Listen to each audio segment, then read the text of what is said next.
Hello again, everybody. This is the Sales on Demand Show, and this is episode 147. Today, I'm calling this one The Basics of Building an Online Income, and this is going to be a talk that I delivered in Florida for Tom Woods' School of Life, where I basically, I'll tell you the whole story here. So, of course, I may have mentioned on the last show, which I mistakenly called episode 145. It was actually 146. Oops.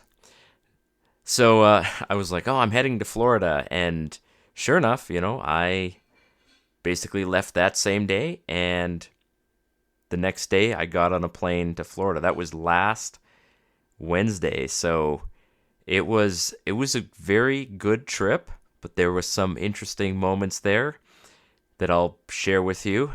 I had to sleep in a vehicle twice. Once, if you sleep in a vehicle once, you're just like, oh, that sucked. I hope I never have to do that again. But sleeping in a vehicle twice in a row is like, am I homeless now? Is this just my life? What's a bed like? So, I'll start with the beginning. Wednesday night, my plan was to drive to Calgary and just kind of camp in my minivan. And I've done this before, but I did it in a different vehicle, which was much better for that. So my wife has a Santa Fe, which used to be mine, but we traded vehicles. Long story, but she had a minivan. She was like, I want to get rid of the minivan. And I said, can I have the minivan? And she said, can I have your car? And I said, sure thing. So I should have taken the Santa Fe, because sleeping in a minivan is not nearly as comfortable as it sounds. Even when you put the seats down, in the Santa Fe, everything is flat, and there's just a nice flat surface to lie down on, but not in the minivan. So I was sleeping on top of the back of these seats, and it sort of worked a little bit, but it was lumpy, and I could feel the plastic part of the seat digging into my side, and I was like, oh, this sucks. So I didn't really get a lot of sleep that night, and I finally ended up in the front, just reclining the passenger front seat all the way back, and I just managed. I even stuck my feet up on the dash. That was apparently the most comfortable position, so that was fun. I probably fell asleep around like 4 o'clock in the morning. Then I slept till maybe like 8. Got up, went to the airport, got on my plane. Everything was good. My plane was like 11:30. It was delayed by a little bit just because of the weather, which is pretty standard. And this is where I'm realizing I should have gotten the morning flight, because I didn't get to Florida until probably midnight Florida time, because you lose 2 hours moving ahead. So I had to stand in line for another hour to get my rental car. And then by that time, it was almost 2 o'clock, and I'm like, okay, I'm driving to the hotel, and I'm just going to crash. I can still get a pretty decent amount of sleep. I don't have to get up super early, because I'm just, I had booked an extra day because I wanted to go to the beach. I just wanted to just go to the beach and enjoy myself as a Canadian in Florida in the wintertime. That was the plan, and it still happened, but there was a small hiccup.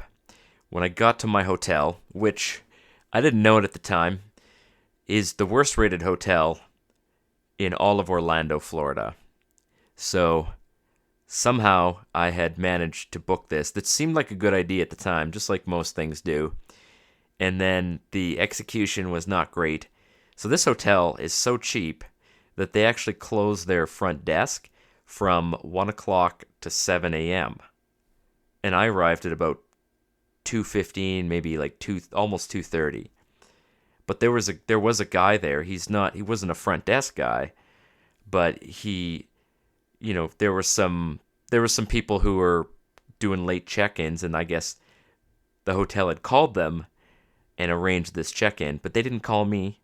and I was just kind of left hanging there. So he looked at these two, and he's like, "Your name's not here," and I was like, "Oh, you've got to be kidding me!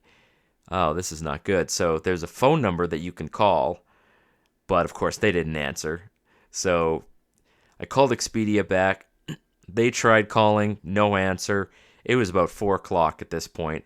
I went around to about 3 or 4 different hotels trying to just book a room for the night. I was like, I will pay. I will pay. The nearest one I could get was 45 minutes drive away. And it was already 4 o'clock. And I thought, well, I'm going to drive there and sleep for 5 hours. And then what? Am I going to stay there? Like, I'm not going to pay for another hotel. So this all seemed like it was crashing down around me. And I thought, you know what? I'm just going to sleep in this rental car. Thank God I had the rental car, because otherwise I would have been sleeping under a palm tree or in a ditch somewhere, because there was nowhere else to go. So, slept in the rental car. It was not the worst thing that could have happened, I guess, but it definitely wasn't super comfortable. It was just basically sleeping in a car. And if you've ever slept in a car, you know it's like you wake up and you're like, what's my name? Who am I? Who put me here? Like, what's happening to me? You're just like confused about it. And it takes you a minute, and you look around and you see all the windows and the condensation, and you're just like, oh, right, I'm sleeping in a car. Okay.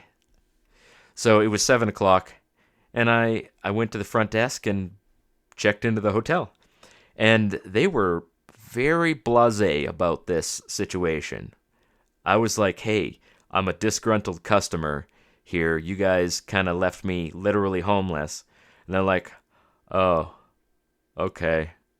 Oops. They didn't even say oops. They just were like, nah, that sucks. So I had to remind myself, this is the worst rated hotel in Orlando. So expectations are low. And it didn't help that I went and read a bunch of reviews, and every single review mentioned cockroaches and bed bugs, and I was like, am I doing something here that I'm going to regret? So it turns out no. The hotel actually was clean. There was one cockroach, and he died. We had a funeral for him. He died in the bathroom. He was a big son of a gun, too, like the size of my thumb. But he was on his back, and he was deceased. So I just left him there for the cleanup staff, because I'm not touching that. And that was basically an hour before I left anyway, so it really didn't bother me all that much, and I had expected it, so, it just kind of met expectations. Definitely they got a 1-star review from me, more so for the check-in fiasco than for the cockroach. But it was cheap, and I gotta start saving money, so all in all, I guess it wasn't the worst thing that could have happened. So the actual little conference was fantastic. I got to hang out with all the people that, just people who are like-minded and are very smart. I was actually blown away by just how smart almost all of these people were, especially the presenters. There was a question and answer period, and so people would ask what sounded like pretty hard questions, and they'd say, oh, hey, Matthew, come up and, what do I do in this situation? And Matthew would deliver a very intelligent answer, and I would think, wow, like, this guy's smart. I feel like an idiot here. Although I'm an expert in my field, so I guess, that's just kind of how it works. You can never be an expert in everything, so you have to be an expert in something, or you should be an expert in something. So it was great. Really enjoyed delivering my little speech, and I'm going to give you guys a synopsis of that talk here. I'm actually going to break it into 2 parts because I delivered it in 40 minutes, and I don't want to make this episode super duper mega scooper long, so I'm going to break it in half. I think it's going to really, really be, I think you're going to really enjoy it. It's very informative. I worked a long time on the slides, and everybody seemed very. They thought it was really practical, and I had a lot of questions about it when I had finished giving it. So let's dive right in. And I'm calling this one "Make Money Online," and the subheading is "Your Audience is Waiting for You." Now, of course, you can't see the slides, but you don't need to, because basically I'm going to explain everything in really simple detail. And the bottom line of this is there's a lot of ways to make money online, and you should pick the one that fits well with your personality, how much money you have, how difficult you want making money to be, and what are your goals? How much money do you want to make? Do you want it to be a side hustle? Do you want it to be your full-time income? There's lots of different ways to kind of structure this, and each of these methods is going to have its pros and cons. So, of course, I introduce myself, and I'll do the same thing here. I've been selling e-commerce since 2017, and it's all thanks to Tom Woods, who was the facilitator for this event. It's his School of Life little group here. We all pay to be part of it. But Tom really kind of got me in this by promoting a program that you all know called the low-hanging system. And back in 2017, it was just a small thing. It was just a little itty-bitty thing. It cost a couple of $100. There was a Facebook group and some videos, and that was it.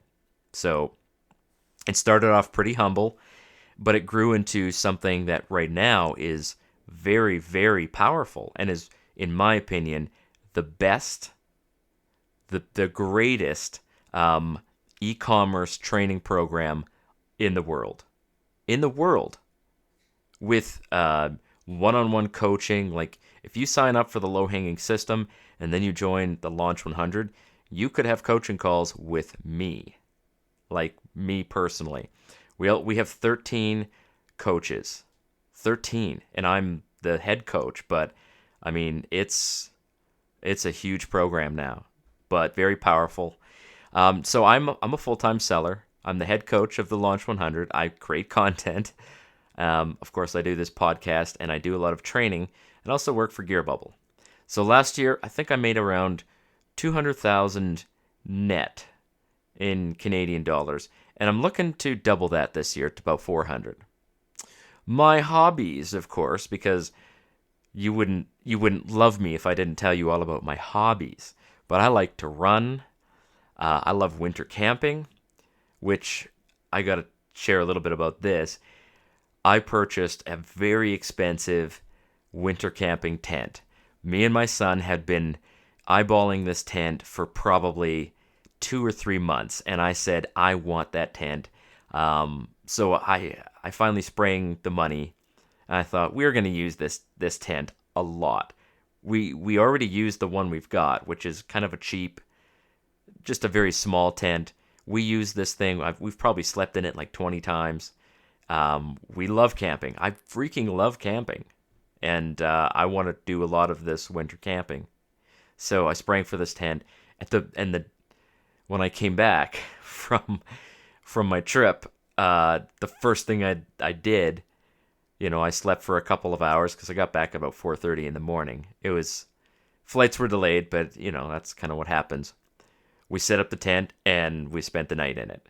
And then my son last night, he was like, "Hey Dad, you want to sleep in the tent again?" And I was like, "Ooh, kind of want to sleep in my bed tonight." So he slept in the tent. And he seems to just love sleeping outside. So he's got whatever I got, but more of it. And then of course I also love gardening. I love raising and growing things, and I have a big passion for, gardening and homesteading and stuff like that. And of course, you can find all about the podcast at salesondemandshow.com. You can even get 5 free videos by going to salesondemandshow.com/start. Now, that'll put you on my email list, and I haven't sent an email in a while, so I'm going to send one probably today, because I think this justifies sending an email today. So let's get into it. So we're going to be talking in the next 2 episodes. This will be number 1. We're going to be talking about 3 different broad methods of earning money online. Now, there's a lot of overlap with these, so if you listen, you'll pick up strategies that you can layer on top of each other to make even more money or expand your reach, find new followers, find new customers, just making you a e-commerce master.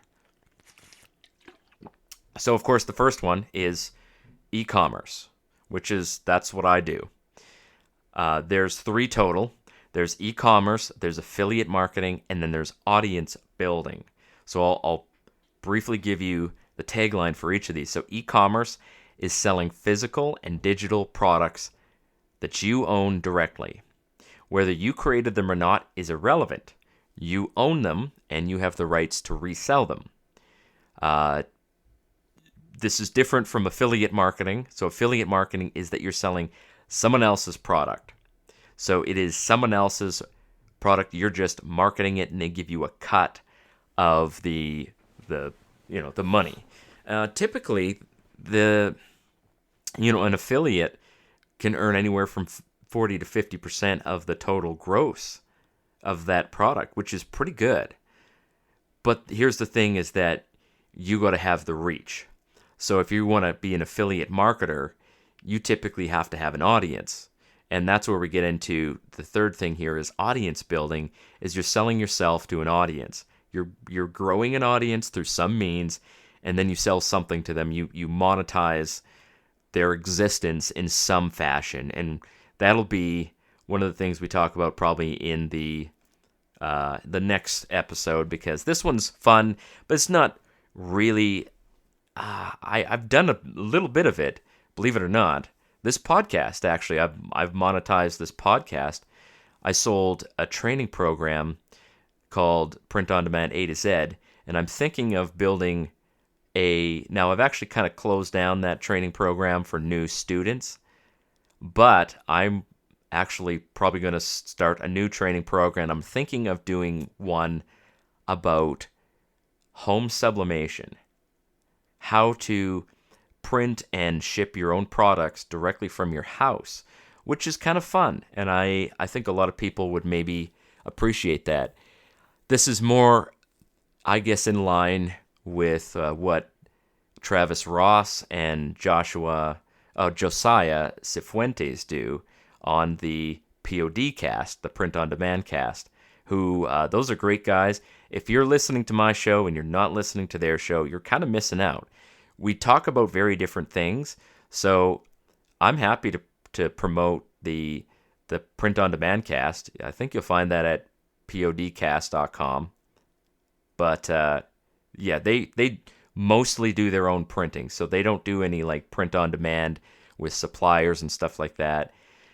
But they just have a different perspective, and I think that I want to build a course that would work well with what they do.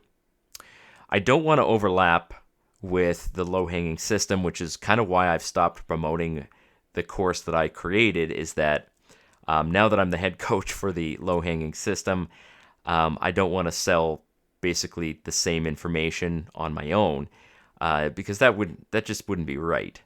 So I want to sell something that nobody else is talking about, and I think that would be the thing. How to print and sell your own products from home. It's actually pretty profitable, and it's fun. It's something that is just a little bit different.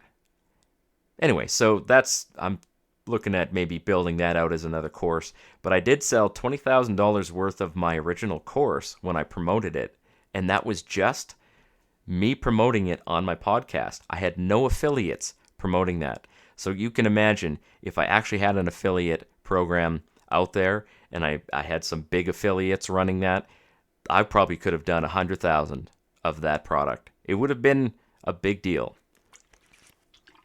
All right, so let's talk about e-commerce. So I'm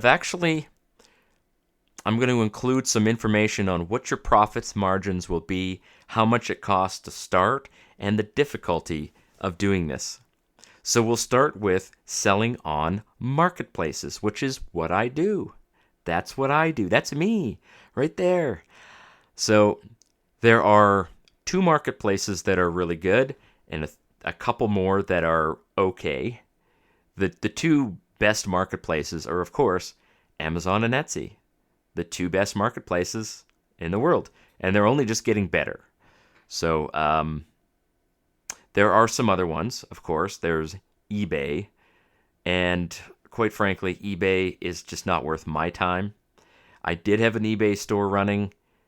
It did not make a ton of sales. I did make some sales, but the customers on eBay seem to be, I don't know how to describe the customers on eBay. They're not the same. They're not forgiving. They're kind of like not cool. They're just not. It seems to attract people that have high demands and low patience. And that's not what I want from customers. So I don't want difficult customers. I want good customers. So eBay, I just stopped selling on there. And then, of course, there's Walmart, which I've been trying to get in on Walmart. And I suspect that they're going to have very similar customers to Amazon. But the trouble is that they're a little bit more finicky about who they let be a seller.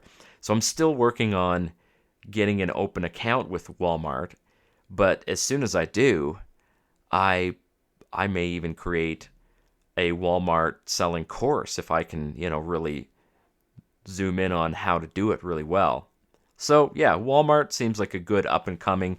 eBay is kind of an old platform that hasn't really adapted and isn't really great for print on demand. It's just not really meant for it.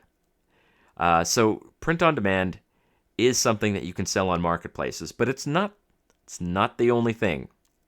It is not the only thing you can sell. You can sell literally everything on Amazon.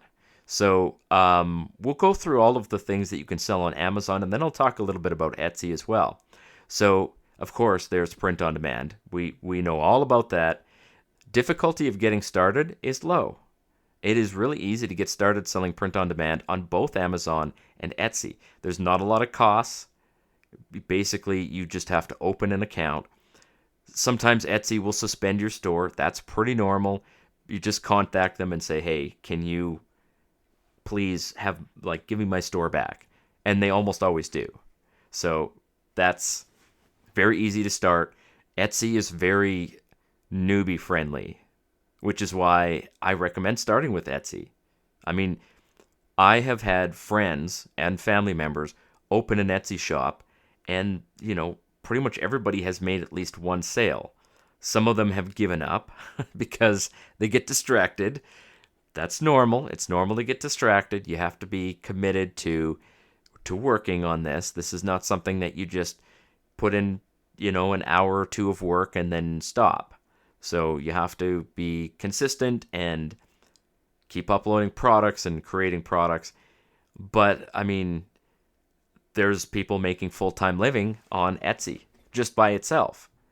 Not me. I don't make a full-time living on Etsy, but I do really well on Amazon.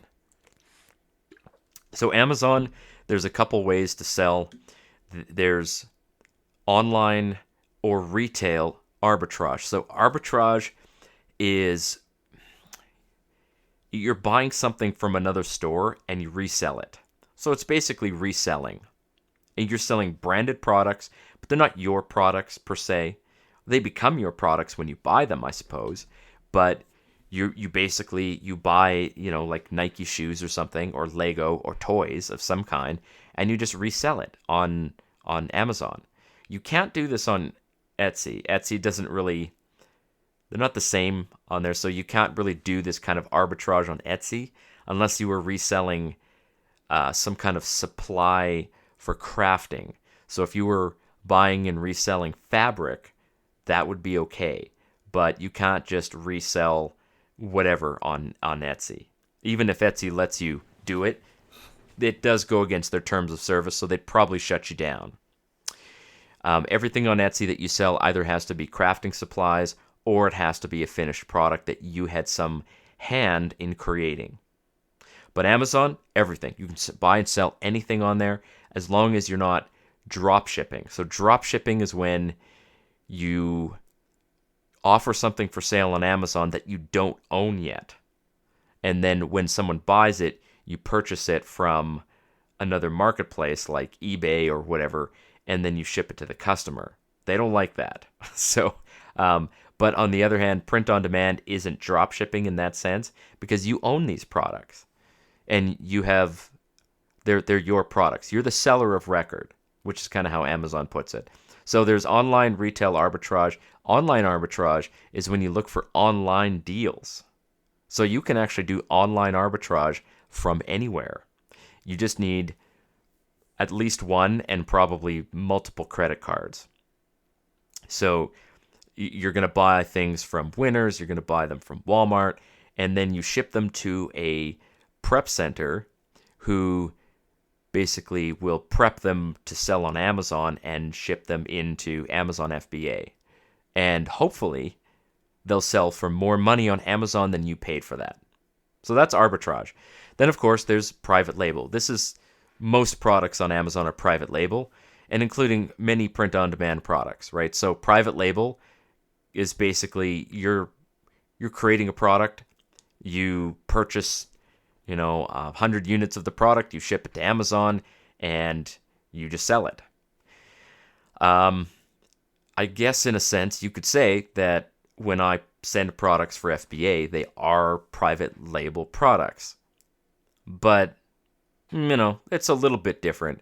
Private label usually refers to things that are, electronic or just any other item other than print-on-demand products.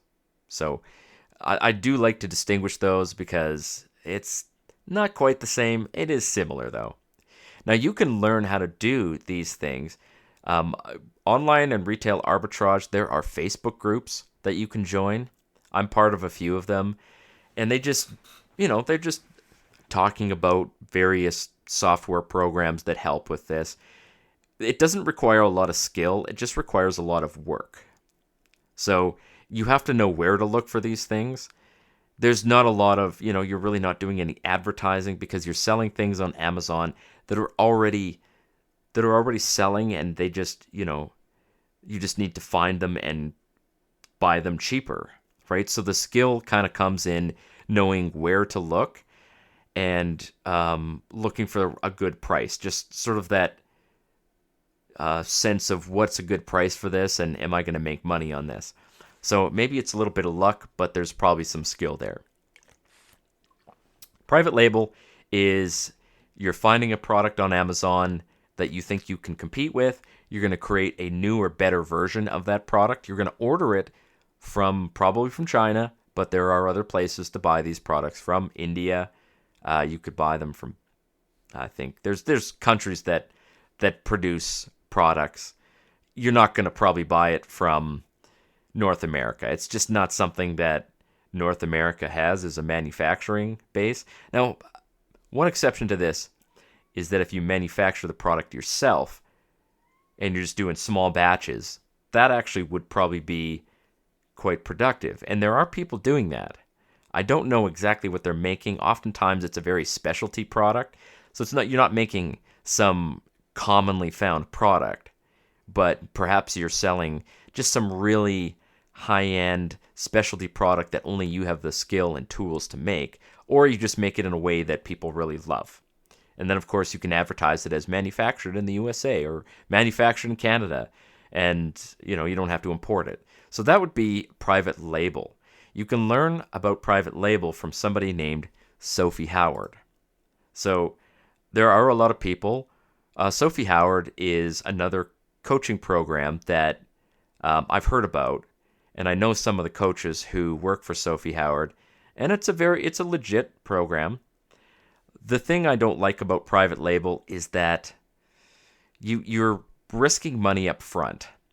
So with print on demand, you're not risking any money up front because you're creating products that don't exist. They don't exist until someone buys them. You just put a mock-up on Amazon, and when someone orders it, then the product gets printed and shipped, and then down the road, once the product is proven, you can ship in FBA and then scale up with that.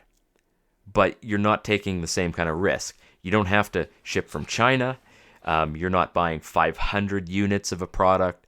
So private label does have some risks, but it is a good way to earn a lot of money. You can also do private label on other marketplaces, such as Japan. Japan is actually one of the best Amazon marketplaces. Despite everything that you might think about Japanese people not, wanting Western products, they do. And in products in English as well. So that is something that perhaps I will have to get into down the road. I talked about doing it last year. I just don't think I have the bandwidth to do it this year. So we'll see. But there's lots of ways to get into that. Sophie Howard is one person who teaches it, but there's others. The pros and cons of this. So the pros are the marketplaces have people already shopping there. So basically, if you really want to do things cheap and free, you flood the marketplace with products. Now that only really applies to print on demand. So if you're not doing print on demand, you're going to have to pay some money for some products, even if it's just $500 for some samples, and you send them to Amazon just to see if the product will sell. There's still some money involved there, but you don't usually have to advertise. And if you do advertise, it's not expensive advertising. You're not using Facebook ads, which are pretty expensive. You don't have to create videos.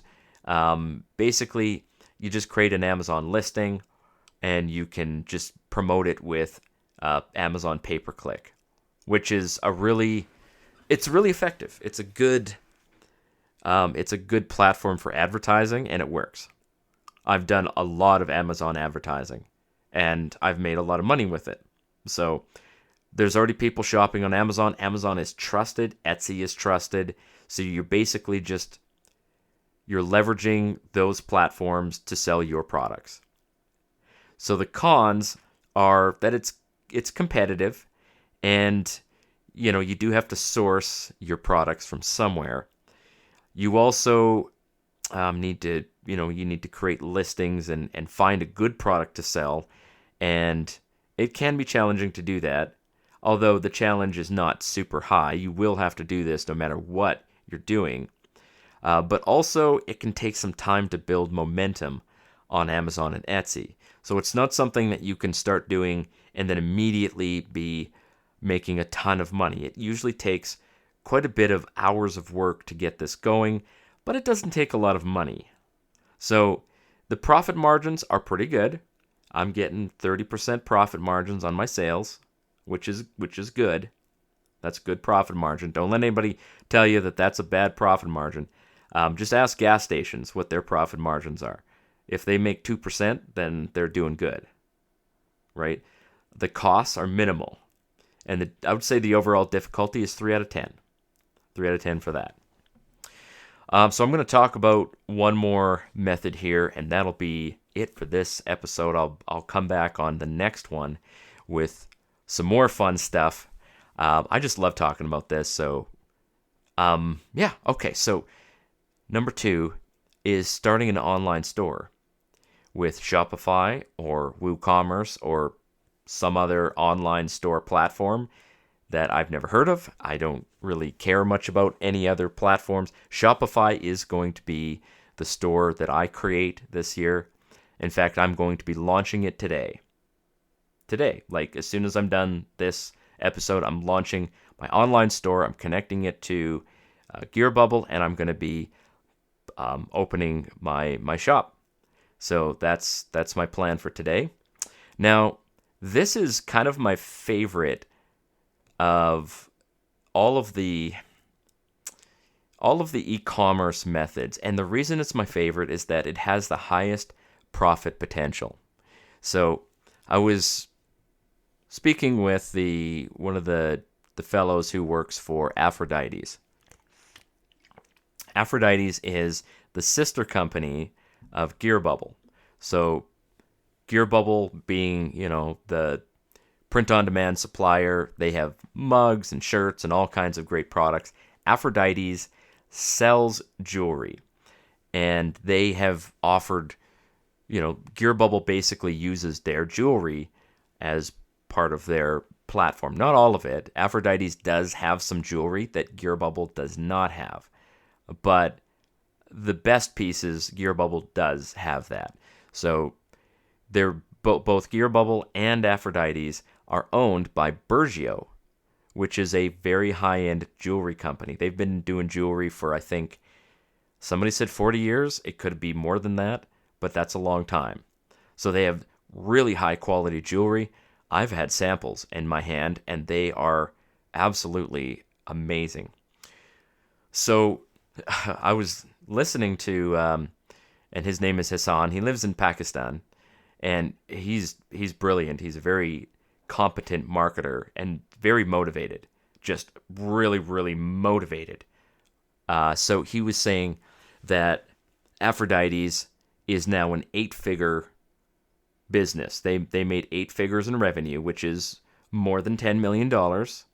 So if you make more than $10 million, you're an 8-figure revenue.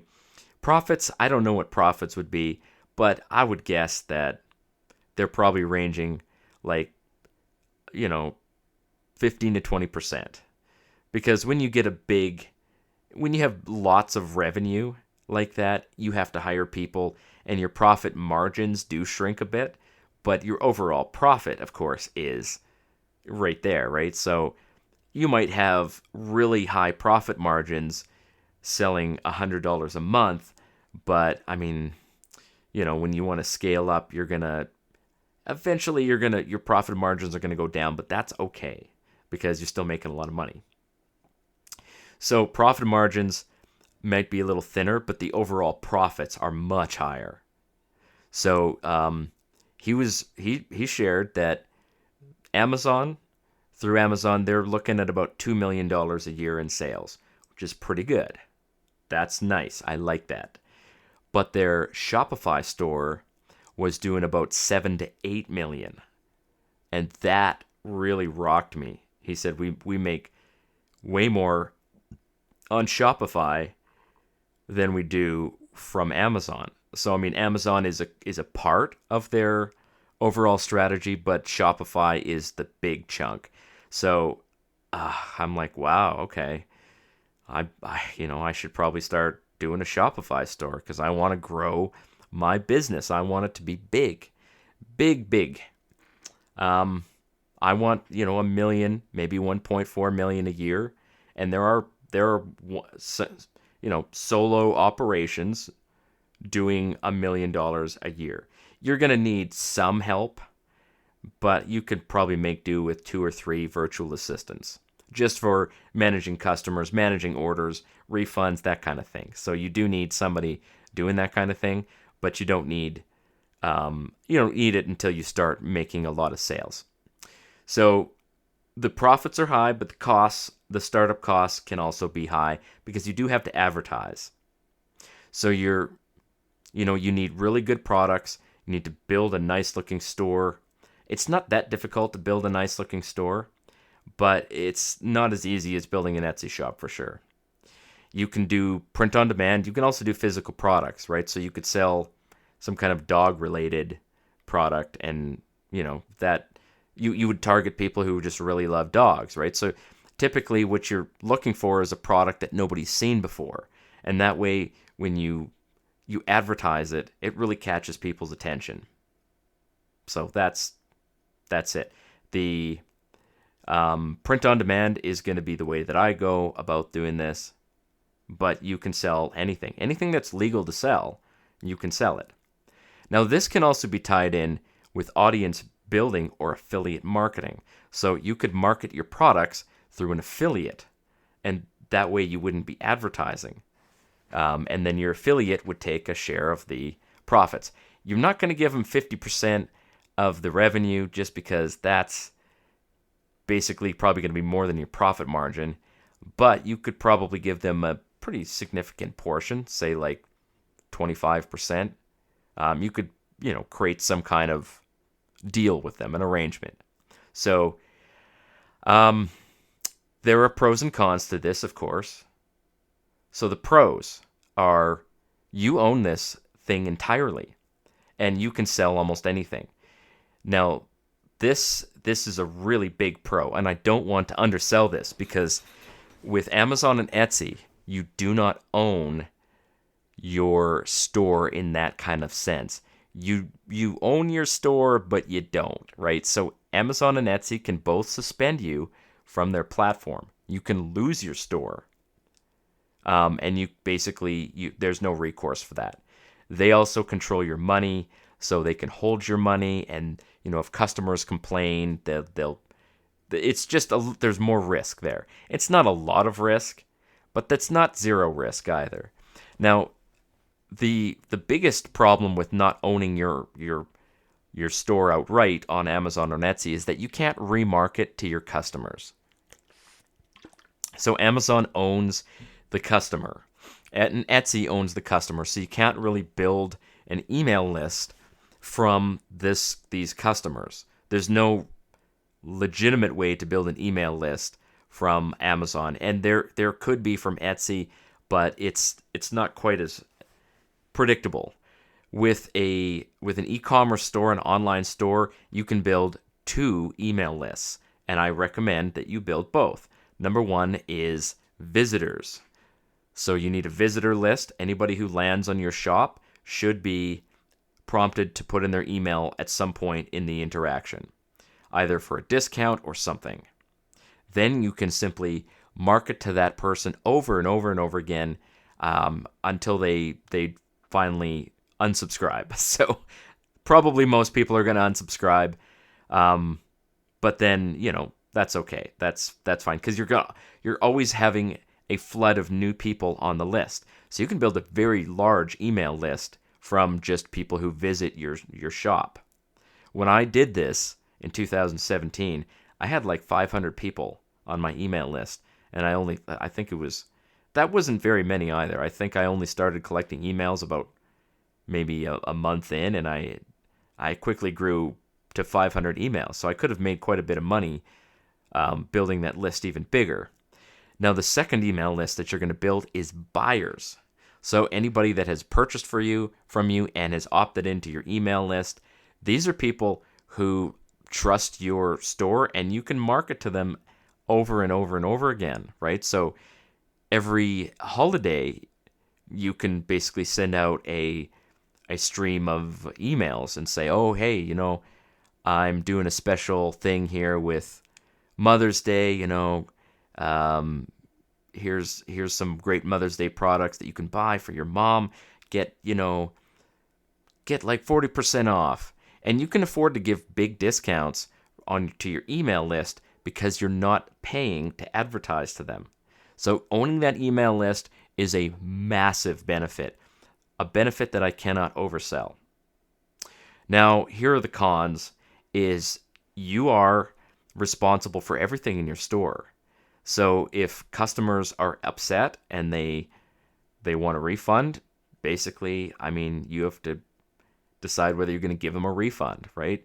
So there's a lot of customer service, which you can hire somebody to do, of course. You also have to advertise. So customers are not visiting your store organically. Some might, but it's not that many. You might get like 2% of your visitors organically, which, that's not nothing, but it's not that much. So you have to go out there and get the customers, and if you stop the advertising, the stream of customers just stops. So you have to constantly be advertising, and it costs money to advertise. So you're paying for it. There's also more complexity to this. It's quite complex to run an e-commerce store, more so than an Amazon shop.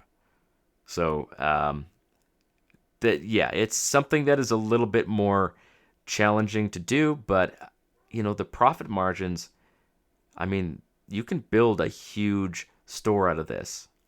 And your profit margins could be, I think the last guy I talked to, he said it was 25% profit margin, maybe 22%. But if you're doing $1 million in sales, a profit margin of 22% that's a lot of money. It's a lot of money. That's that's more money than I've made this entire year with everything. So there you go. All right, well, that's it for this episode. But don't miss the next episode. We're going to talk about digital products. We're going to talk about audience building. And I think, even though this isn't quite related to print on demand, which is kind of my thing, I think you're going to love it. So don't miss the next episode. And we'll see you guys next week. Bye for now. Cheers.